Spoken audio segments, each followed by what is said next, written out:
and welcome back to my channel, and today we are continuing the Learn Tarot with Me series after a little bit of a break, right? So there wasn't a video last week. I think I was probably doing something, but the week before that we looked at the World card, which was the end of the Major Arcana.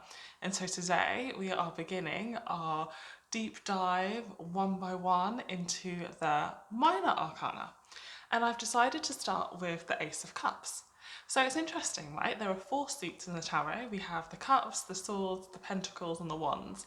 And when I was thinking about which one to start with, I actually thought, you know what? For some reason, I feel like starting with the cups. Even though the wands might make sense, I was toing and froing about each one. And the reason I started with the cups is because the cups is all about love, okay? The cups is all about our emotions, our love, and it's also about our creativity, right?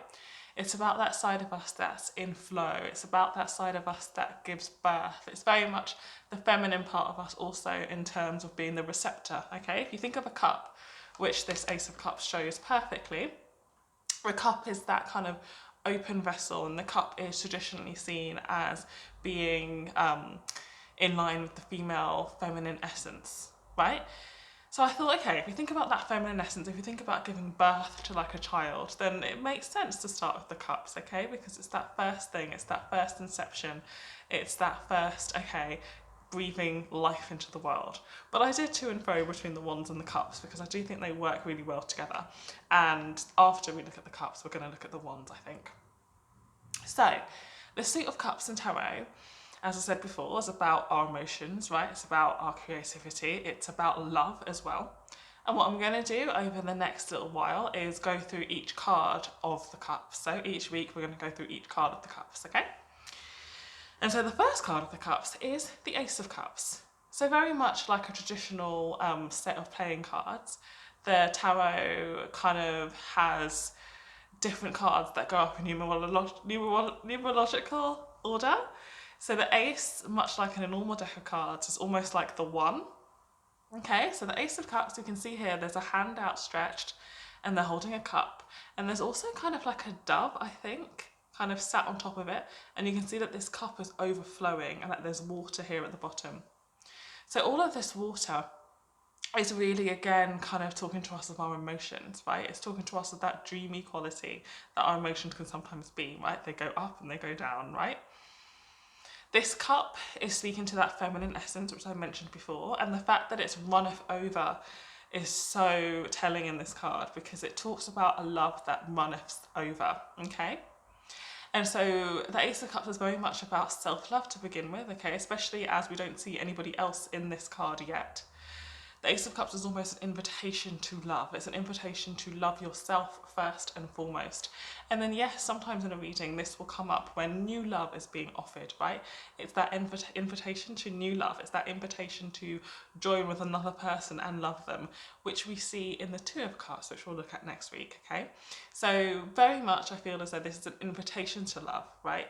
It's an invitation to self-love first and foremost, and then it's an invitation to love with another, okay? It's that spark of love. It's that beginning bud of love, right? Which sometimes can feel stronger than anything else, right? You know what it's like when you're in the honeymoon stage or in the lust stage of somebody. Sometimes that all-consuming love can feel incredibly powerful, but really it's just the beginning, right? There's so much more to love than just those beginning stages, okay? Also, when I read the Ace of Cups in a reading, it often tends to represent an emotional outburst. So many times if I'm doing a reading, especially if I'm reading for somebody new, and this card comes up, it often denotes that what I'm about to tell them in the reading is going to unleash kind of like the emotional floodgates, right? Sometimes when this comes up, it's kind of showing to me that somebody is due a little bit of an emotional breakdown where they need to face their feelings, they may need to cry, okay? Often when this card comes up, somebody's going to be doing a lot of crying shortly afterwards, and it's just about that emotional release. It's about things that may have been pent up for a really long time that they need to let out, okay? So to me, this card is very much about emotional release, invitation to love, the beginning of a love journey when you're being invited to love with another, right? Also very much about peace and compassion and harmony. We see that with the dove because love does breed that peace and that compassion and that harmony. when you're able to live your life from a place of love, where you're able to lead from love, then you do meet everything with that compassion and that peace and that harmony. And that's also the Ace of Cups. All right? So I really hope you enjoyed that. I'm not sure what my light was doing, because I can now see that the light has got much less intense than it was a little while ago. So hopefully that video was not too weird on the light front. I really hope you enjoyed that. I feel like I could waffle on forever about these cards, but I'm going to be doing every single one of them bit by bit over the next, I don't know, it may take about a year to go through each one, I think.